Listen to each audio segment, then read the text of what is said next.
नमस्कार विद्यार्थी मित्रांनो, मी देशमुख डी.के. कृष्णा महाविद्यालयातील ज्युनियर भौतिकशास्त्र विभागाचा प्राध्यापक या नात्याने आपणास आज इलेक्ट्रोस्टॅटिक हा नवीन 12वीच्या अभ्यासक्रमातला 8 नंबरचा चॅप्टर आहे तो शिकवतो आहे. तरी ह्याच्यामध्ये आज आपणास म्हणजे what is mean by electrostatic किंवा what is mean by static ह्याचा आपल्याला स्टडी करायची आहे. आता इलेक्ट्रोस्टॅटिकमध्ये बेसिक गोष्ट अशी असते की वेगवेगळी इलेक्ट्रिसिटी आहे, ते इलेक्ट्रिसिटीचं जनरेशन कसं होतं त्याचाही स्टडी ह्याच्यामध्ये येणार आहे. म्हणजेच जनरेशन होत असताना जे आपण रेग्युलरली आपणास डोमेस्टिक पर्पजसाठी किंवा जे आणखीन आपणास जे इंडस्ट्रियल पर्पजसाठी जी इलेक्ट्रिसिटी मिळते ती कशी जनरेट होते, ती कोणत्या माध्यमातून, ती हायड्रो इलेक्ट्रिसिटी किंवा हायड्रो पॉवर एक टाईप आहे, ते जलविद्युत प्रकल्प. दुसरा आहे तो थर्मल इलेक्ट्रिसिटी, ती सुद्धा हे आपल्या इलेक्ट्रोस्टॅटिकमधलेच फिनॉमिनॉन जे आहेत, कन्सेप्ट आहेत, त्याच्याच आधारे जनरेट होते. थर्मली जनरेट केली जाणारी इलेक्ट्रिसिटी त्याला थर्मो इलेक्ट्रिसिटी म्हटलं जातं. त्याच पद्धतीनं वाइंड इलेक्ट्रिसिटी म्हणजेच पवन ऊर्जा वगैरे अशी जी इलेक्ट्रिसिटीचे वेगवेगळे प्रकार आहेत. किंवा ॲटॉमिक एनर्जी, ॲटॉमिक एनर्जी जी अणुऊर्जा प्रकल्प जे आहेत वेगवेगळे महाराष्ट्रातले किंवा भारतातले, आपल्या जवळच्या मुंबईला तारापूरला ॲटॉमिक रिॲक्टरमधून ॲटॉमिक एनर्जी जनरेट होते. ही सर्व इलेक्ट्रिसिटी जी जनरेट होते ह्याच्या मागं जे इलेक्ट्रोस्टॅटिकमधले आपण जे स्टडी करणारे जे फिनॉमिनॉन आहेत, कन्सेप्ट आहेत, त्याचाच आधार घेतलेला आहे, त्याचाच उपयोग केलेला आहे. आता हे सर्व जनरली तुम्हाला सांगितलं जे इलेक्ट्रिसिटी जनरेट कशी होते, कोणकोणत्या माध्यमातून होते. आता हे इलेक्ट्रिसिटी जनरेट होताना आपल्याला जे इलेक्ट्रोस्टॅटिकमधले ज्या बेसिक कन्सेप्ट आहेत त्याचाच आधार घेतलेला आहे किंवा त्याच्या माध्यमातून ते जनरेट झाल्यात. आता म्हणून आपणास पहिल्यांदा समजलं पाहिजे की इलेक्ट्रोस्टॅटिक म्हणजे काय. आता electrostatic means it is two words which is combined and form a electrostatic. First word is electro, which is concerned with electrons or motion of electrons, and second means static. Static means a measurement or to create to measure or measurable physical quantity as aspect to a electrons.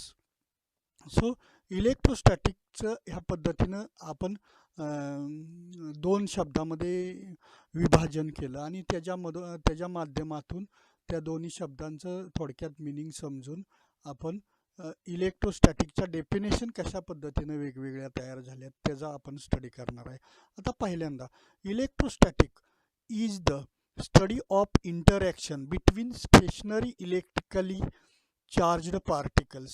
जे stationary electrical charge particles आहेत त्यांचा study, त्यांच्या इंटरॅक्शनमध्ये जो होणारा study interaction होतो त्याचा study म्हणजेच electrostatic आहे.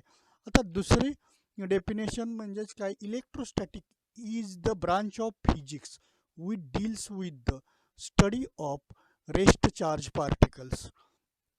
रेस्ट चार्ज पार्टिकलच्या ज्या वेगवेगळ्या प्रॉपर्टीज आहेत, जे गुणधर्म आहेत, त्यांचा स्टडी ज्या भौतिकशास्त्राच्या ब्रांचमध्ये केला जातो त्या ब्रांचलाच इलेक्ट्रोस्टॅटिक असं म्हटलं जातं.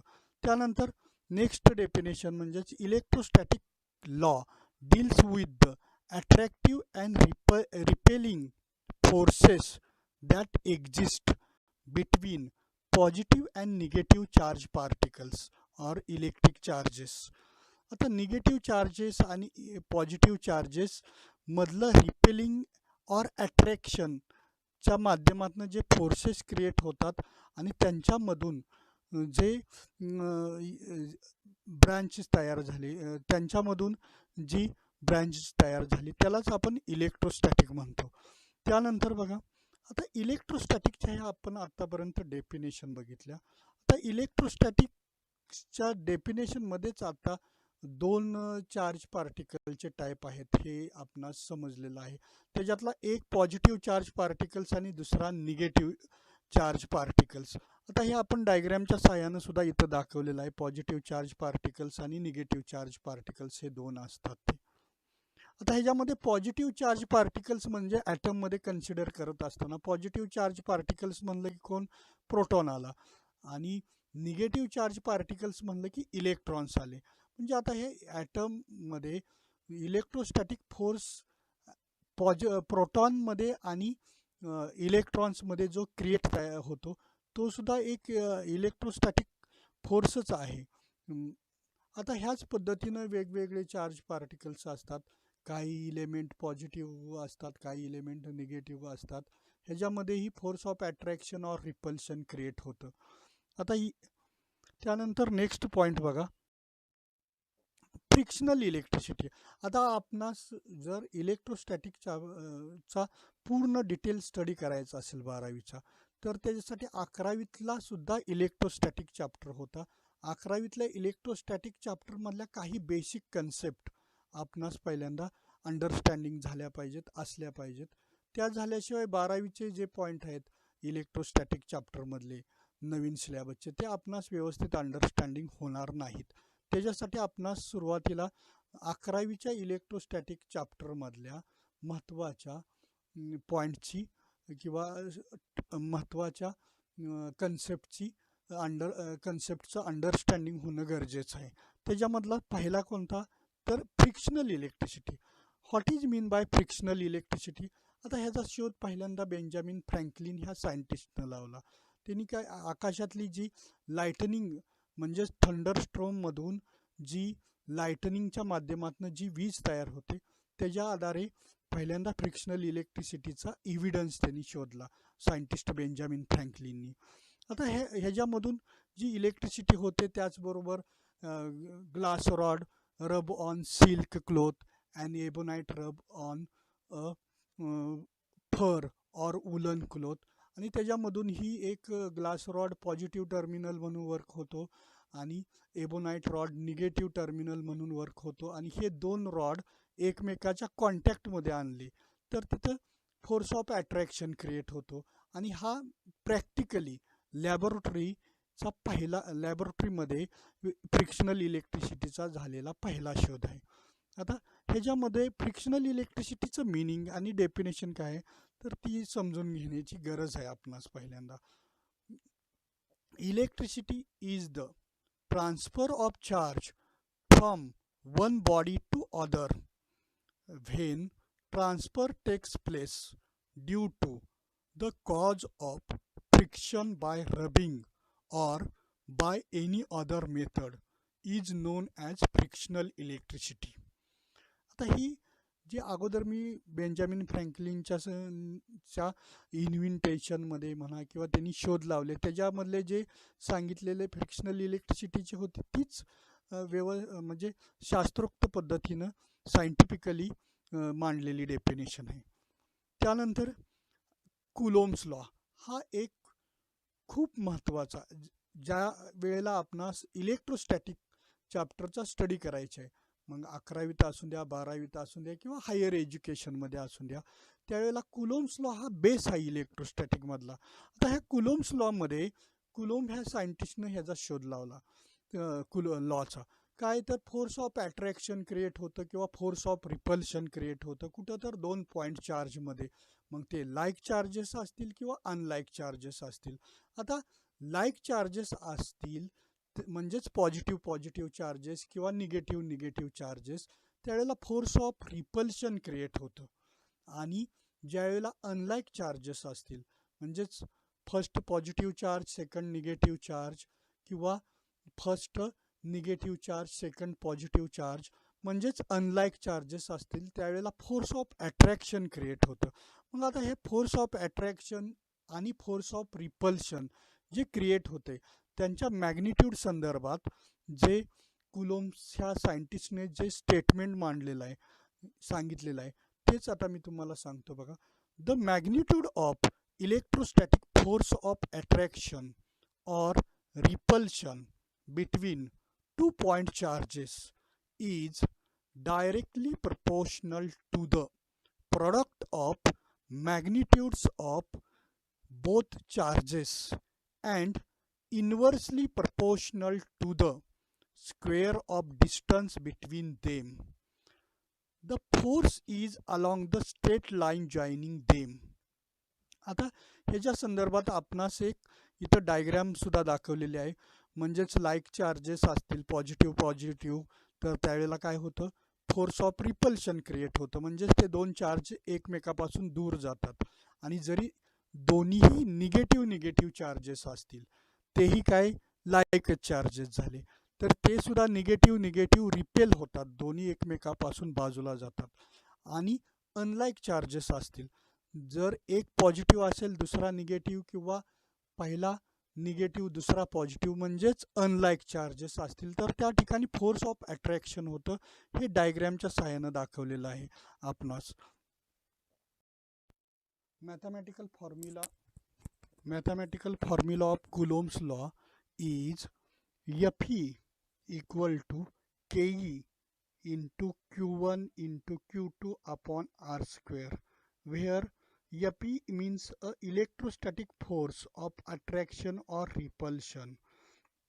Ke is the Coulomb's constant, or it is a force constant. Value of Coulomb's constant or force constant equal to Ke equal to 1 upon 4 pi epsilon 0 into small k, where small k is nothing but dielectric constant, epsilon 0 is nothing but permittivity of vacuum or free space, and value of capital Ke equal to 8.987 into 10 raised to 9 Newton meter square Coulomb raised to minus 2. Then Q1 and Q2 are the magnitude of point charge, that is single the magnitudes of the charges. Then small r is the distance between the charges, or Q1 Q2 charges. Then next point, or next subtopic is electric intensity, which is also important in 12 standard syllabus. Then electric intensity is the strength of electric field at a point. This is the meaning of electric intensity. Now I told the definition of electric intensity is the electric intensity at a point is defined as force experienced per unit positive charge at a point placed in the electric field. Electric intensity is also vector quantity. विद्यार्थी मित्रांनो, electric intensity ही सुद्धा vector quantity आहे. Electric intensity is denoted as capital E. Capital E हे notation electric इंटेन्सिटीसाठी आपण वापरतो. आता त्यानंतर electric intensity in the mathematical form is E bar equal to F bar upon Q. Here E bar is a vector quantity of electric intensity. F bar is also notation for vector of force, and Q is the notation of charge. And mathematical formula of electric intensity is nothing but F bar equal to E bar equal to F bar upon Q. Then MKS or SI unit of electric field intensity or electric intensity is Newton per Coulomb, or other SI or MKS unit of electric field intensity or electric field strength is volts per meter. Then we can study the next subtopic, electric lines of force. आता electric lines of force म्हणजे काय आहे तेही बघूया. आणि हाही part आपला 12वीचा electrostatic chapter study करण्यासाठी खूप महत्त्वाचा आहे. हाही 11वीचंच रिव्हिजनचा पार्ट आहे. आता इलेक्ट्रिक लाईन्स ऑफ फोर्स. आता इलेक्ट्रिक लाईन्स ऑफ फोर्स म्हणजे काय आहे ते बघूया. The path along which free unit positive charge moves in an electric field is called as electric lines of force. आता हा पाथ जो आहे, जो युनिट पॉझिटिव्ह चार्ज मूव्ह होतो, तो path it is a imaginary path. तो imaginary path असतो. आता हे झालं डेफिनेशन इलेक्ट्रिक लाईन्स ऑफ फोर्सचे. आता हे ह्याच्या ज्या प्रॉपर्टीज आहेत इलेक्ट्रिक लाईन्स ऑफ फोर्सच्या, काही प्रॉपर्टीज आपल्याला स्टडी करायच्या आहेत. त्या आपल्याला 12वीसाठी खूप इम्पॉर्टंट आहेत, 12वीच्या इलेक्ट्रोस्टॅटिक चॅप्टरच्या सिलेबससाठी. आता त्या प्रॉपर्टी आपण इथं डायग्रॅममध्ये दाखवलेल्या आहेत, त्याच्यावरून आपण प्रॉपर्टी आपण सांगू शकतो. आता ह्याच्यामध्ये डायग्रॅममध्ये दाखवले पॉझिटिव्ह चार्ज निगेटिव्ह चार्जच्या मध्ये जे इमॅजिनरी लाईन्स तयार होतात आणि त्या इमॅजिनरी लाईन्स ज्या तयार होतात त्यांच्या ज्या प्रॉपर्टी आहेत, त्या ज्या प्रॉपर्टी आहेत त्या आपण इथं स्टडी करतो. पहिली प्रॉपर्टी आहे ह्याच्यातली, the electric lines of force start कुठून होते डायग्रॅममध्ये दाखवलंय, तर पॉझिटिव्ह चार्जकडून स्टार्ट होतात आणि एंड कुठं होतात, निगेटिव्ह चार्जमध्ये. म्हणजे पहिली इलेक्ट्रिक लाईन्स ऑफ फोर्सची प्रॉपर्टी काय आली, electric lines of force starts from positive charge and ends at negative charge. आता त्यानंतर दुसरी इलेक्ट्रिक लाईन्स ऑफ फोर्सची जी प्रॉपर्टी आहे, the tangent at any electric lines any electric field line at any point shows the direction of electric field at that point. आता ह्याचं explanation म्हणजे काय, तर ज्या ठिकाणी इलेक्ट्रिक लाईन्स ऑफ फोर्सला टँजंट काढू शकतो, ती टँजंट काय करते, तर त्या इलेक्ट्रिक लाईन्स ऑफ फोर्सच्या ठिकाणची म्हणजे पॉईंटची इलेक्ट्रिक फील्डची डायरेक्शन दाखवते. ही झाली दुसरी प्रॉपर्टी. तिसरी प्रॉपर्टी बघा, the electric lines of force can never cross each other or never intersect each other. Electric lines दोन किंवा दोनापेक्षा जास्त इलेक्ट्रिक लाईन्स ऑफ फोर्स एकमेकाला इंटरसेक्ट होत नाहीत किंवा क्रॉस होत नाहीत. Because if they do then at the point of interaction there will be two values of electric lines of force which is not possible. कारण त्या दोन व्हॅल्यू ज्या ठिकाणी छेदतील त्या ठिकाणच्या दोन व्हॅल्यू शक्यच नाहीत, नॉट पॉसिबल. म्हणून त्या कधीही एकमेकाला इंटरसेक्ट होत नाहीत किंवा क्रॉस होत नाहीत. म्हणजेच they can move parallelly to each other. त्या इलेक्ट्रिक लाईन्स ऑफ फोर्स एकमेकाला पॅरलली मूव्ह होतात, ट्रॅव्हल होतात.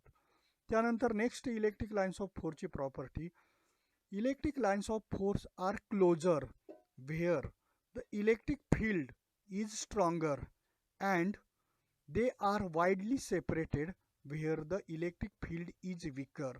आता ज्या ठिकाणी electric lines of force closer एकमेकाला येतात म्हणजे क्राउडिंग रिजन असेल, त्या ठिकाणी इलेक्ट्रिक फील्ड कसं असतं, स्ट्रॉंग असतं. आणि ज्या ठिकाणी त्या वाईडली सेपरेट असतात त्या ठिकाणचं इलेक्ट्रिक फील्ड कसं असतं, तर वीकर असतं.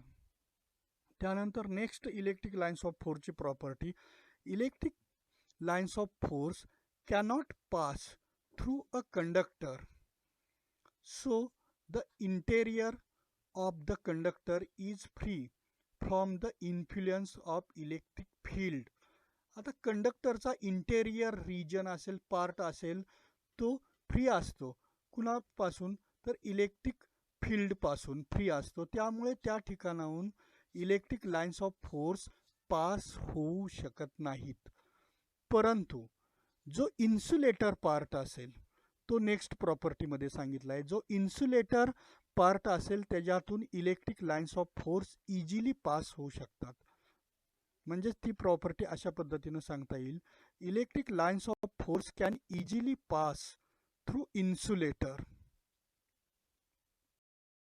Next point in this revision is nothing but electric potential.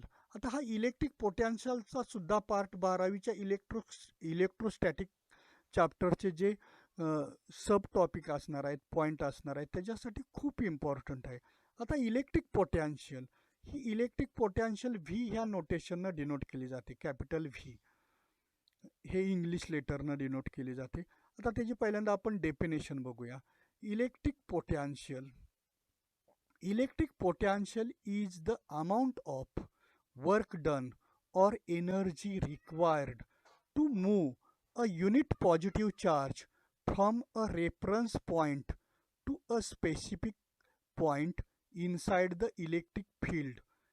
ही झाली डेफिनेशन. आता ही काय आहे तर अमाऊंट ऑफ वर्क डन किंवा काय एनर्जी रिक्वायर्ड केलेली आहे.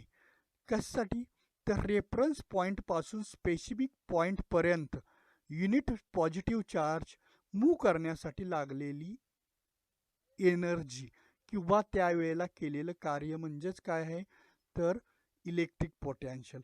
आता इलेक्ट्रिक पोटॅन्शियल हे व्ही या नोटेशननं डिनोट केलं जातं, कॅपिटल व्ही.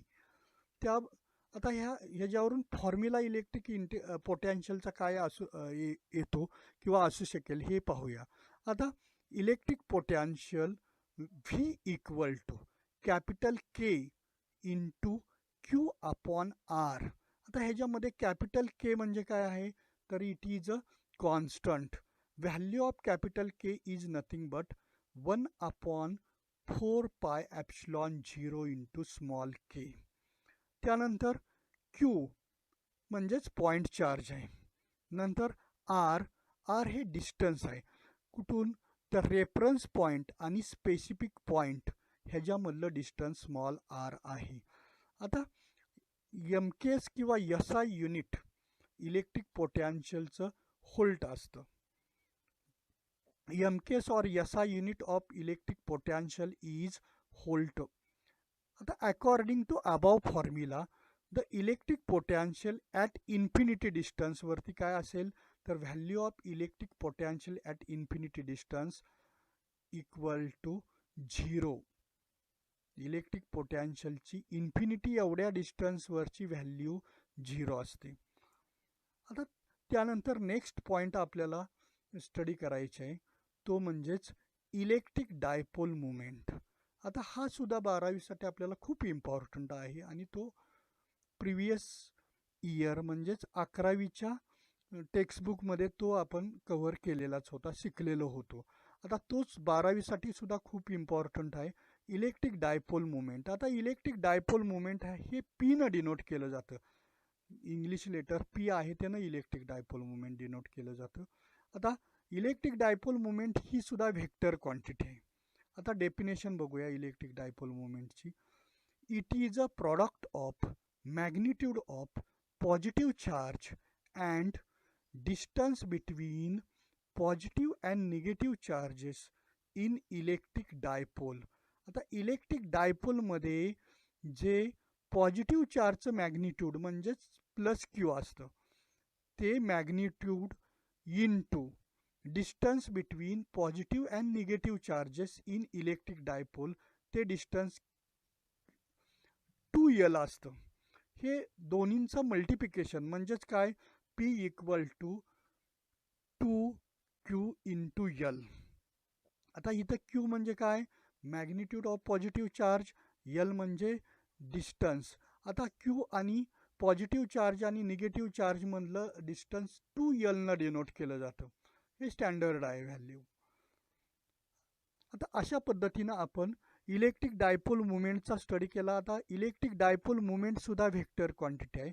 जर व्हेक्टोरियल फॉर्ममध्ये इक्वेशन लिहायचं असेल इलेक्ट्रिक डायपोल मुवमेंटचं तर आपण काय लिहू शकतो P bar equal to 2 into Q into L. अशा रीतीनं आपणास जे 12वीच्या इलेक्ट्रोस्टॅटिक्ससाठी खूप इम्पॉर्टंट आणि खूप इसेन्शियल जे पॉईंट होते 11वीच्या इलेक्ट्रोस्टॅटिक चॅप्टरच्या सिलेबसमधले त्याची रिव्हिजन घेतली. आता नेक्स्ट लेक्चरला आपण जे 12वीचे ॲक्च्युअल सिलेबसचे पॉईंट आहेत नवीन बोर्ड टेक्स्टबुकमधले इलेक्ट्रोस्टॅटिक चॅप्टरचे त्याचा स्टडी करूया. ओके, सर्व विद्यार्थ्यांना अभ्यासासाठी इलेक्ट्रोस्टॅटिक चॅप्टरच्या अभ्यासासाठी नोट्स काही दिवसातच म्हणजे ऑनलाईन उपलब्ध करून दिल्या जातील. चॅप्टर जसजसा पुढं पुढं सिलॅबसच्या दृष्टीनं सरकत जाईल, संपत जाईल, सिलॅबस कंप्लीट होत जाईल इलेक्ट्रोस्टॅटिक चॅप्टरचा, त्याच वेळेला तुम्हाला म्हणजे ऑनलाईन इलेक्ट्रोस्टॅटिक चॅप्टरच्या नोट्ससुद्धा उपलब्ध करून देतो. तरी आता थँक्यू.